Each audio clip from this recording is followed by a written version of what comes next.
It began with silence. On a Tuesday morning in Lower Manhattan, just as the markets prepared for another chaotic opening bell, the screens inside a small trading office on Pearl Street flickered. Rows of tickers froze mid-number, graphs stalled in place, and every monitor turned a shade of static gray. For 10 seconds, the city's most relentless flow of information simply stopped. When the screens jolted back to life, the Dow was already plunging. $500 million in trades had vanished in the blink of an eye, siphoned through a loophole no regulator had ever written into law. To the casual observer, it looked like just another bad morning on Wall Street. To those who understood, it was the opening shot in the most sophisticated financial heist in U.S. history. Ethan Rowe didn't belong here, not really. He wasn't a broker, not a hedge fund titan, not one of the elite who moved money with the flick of a finger. He was a systems engineer, quiet, precise, invisible. His job was to keep the trading servers humming while men in $1,000 suits gambled with billions. He had no appetite for risk, no desire for power. But he had something more dangerous: curiosity. 3 weeks earlier, Ethan had stumbled across a line of code buried in the architecture of the firm's trade routing system. It wasn't malicious, not obviously, just a small bypass that rerouted certain orders through a shadow IP before reaching the exchange. 99% of trades went through clean, but the 1%? They vanished into digital purgatory for 30 seconds, then reappeared on the books with tiny adjustments, fractions of a cent shaved, penny stretched. It was subtle, almost beautiful in its simplicity. And yet, Ethan couldn't shake the question. Who was skimming? He'd asked his supervisor, cautiously, only to be waved off with a half-smile. System hiccup. Happens all the time. Don't lose sleep. That smile haunted him because it wasn't the look of a man dismissing a bug. It was the look of someone who knew exactly what he was protecting. On the surface, the firm Harper & Company was just another boutique trading house, one of hundreds scattered across Manhattan's financial district. But Ethan had started noticing patterns. Whole blocks of trades vanishing before major announcements.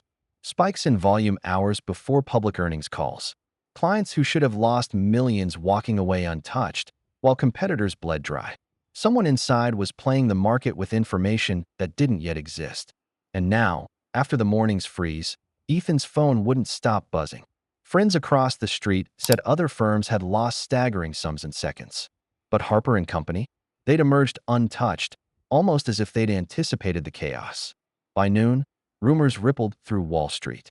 A mysterious blackout trade had triggered the plunge, wiping out smaller funds in a single sweep.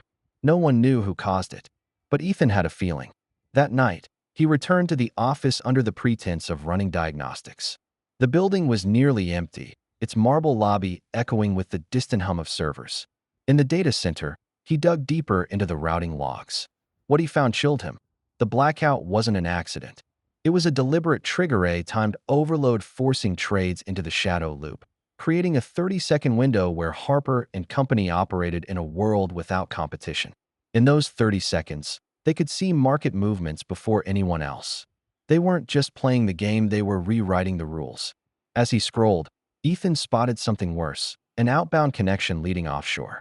Not to Switzerland, not to London, but to a nondescript server farm outside Caracas. The trades were being copied, funneled into accounts with no clear owner. Billions moved in silence, leaving no fingerprints but the faint smell of betrayal. The realization struck him like a blow. Harper & Company wasn't just cheating the market. They were laundering money through the most powerful weapon in modern finance, time itself. He considered walking away, reporting it was suicide. Wall Street was built on secrets, and whistleblowers rarely survived with careers intact. Some didn't survive at all. But something in Ethan's chest refused to let go. Maybe it was the memory of his father, a factory worker whose pension vanished in the crash of 2008. Maybe it was just stubbornness. Either way, he knew one thing. If he didn't act, no one would. The next morning, Ethan began quietly collecting evidence. He downloaded log fragments, traced IP trails, documented every irregularity.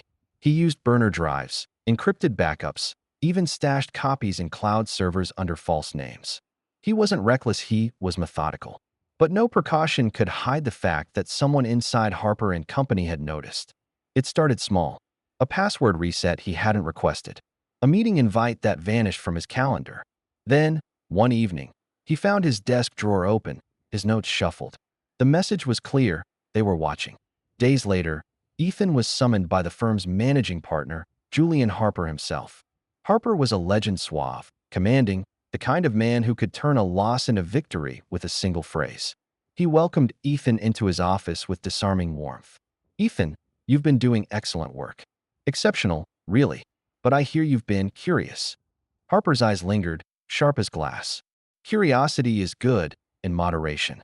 Too much, and it becomes dangerous. Ethan forced a nod, his palms slick. Harper smiled thinly. "Loyalty, Ethan.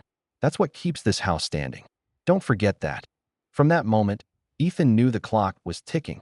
The breaking point came during a Thursday session. Ethan sat at his console, monitoring the firm's systems, when an alert flashed red. Another blackout event had been triggered, but this time, something different happened. Instead of a controlled 30-second pause, the entire exchange feed cut out for nearly 2 minutes. Chaos erupted across Wall Street. Billion-dollar positions evaporated. And Harper and Company, they surged, booking record profits while rivals collapsed. Ethan's stomach turned. This wasn't skimming anymore. This was financial warfare. That night, he made the choice. He packaged his evidence and arranged a meeting not with the SEC, but with an investigative journalist named Claire Donovan, known for tearing into corporate fraud like a bloodhound. They met in a quiet diner in Queens, away from the glare of Wall Street. Claire listened in silence as Ethan laid out the scheme. When he finished, she tapped her pen against the notebook. "If this is real," she said slowly, "you're talking about the biggest market manipulation case since Enron, maybe bigger. But if you're wrong, they'll bury you." "Literally." "I'm not wrong," Ethan whispered. Over the next week, Claire began digging. She traced Harper's offshore accounts, connected the Caracas server to shell companies in Panama, and uncovered a network of insiders feeding information to foreign banks. The blackout trades weren't just theft, they were funding something far darker. A pool of capital moving quietly into the hands of groups Washington considered untouchable. But Harper was already tightening the noose. Ethan noticed men following him home, their faces too blank to be pedestrians. One night, his apartment door lock was scraped. Another, his car alarm blared without reason. He started sleeping in hotels under false names, clutching the encrypted drive like a lifeline. Then came the call. Claire's voice, low and urgent. "They know. They came to my office. I'm burned. Whatever you do, don't trust anyone inside the bureau. Half of them are compromised." The line went dead. Ethan realized then that Harper's reach extended beyond Wall Street, beyond finance. He wasn't just playing the market, he was shaping it, molding policy with invisible strings. Regulators, politicians, even law enforcement were pawns on his board. The only option left was exposure. Ethan and Claire prepared a data dump, thousands of files, carefully packaged, ready to go live across multiple platforms at once. It would ignite like wildfire, too fast for Harper to contain. But on the morning of release, Claire didn't show. Her phone went dark. Her apartment was empty, no signs of struggle, just gone. Ethan's chest tightened. He'd underestimated them. Now, alone, with Harper's men closing in, Ethan faced a choice. He could run, vanish into the anonymity of another city, another life. Or he could light the fuse himself, knowing it might cost everything. As the sun set over Manhattan, Ethan sat in a rented motel room with the laptop open, the cursor blinking over the upload button. Outside, sirens wailed, the city roaring with its usual chaos. Inside, silence pressed down like a weight. He thought of his father's lost pension, of the billions siphoned in secret, of Claire's sudden disappearance. He thought of Harper's words, "Loyalty keeps the house standing." And then, with a steady breath, he pressed enter. Across the world, screens lit up with the files of Harper and Company, the blackout trades, the offshore accounts, the proof of a conspiracy too vast to ignore. By midnight, the story had broken wide open.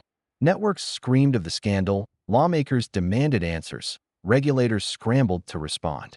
Harper's empire trembled. But Ethan didn't celebrate. He slipped out of the motel into the dark streets, a ghost in the city he'd just set ablaze. He knew Harper wouldn't go quietly. Men like him never did. Somewhere, deep in the canyons of Wall Street, a counterstrike was already being planned. And Ethan Rowe, once invisible, was now the most hunted man in America.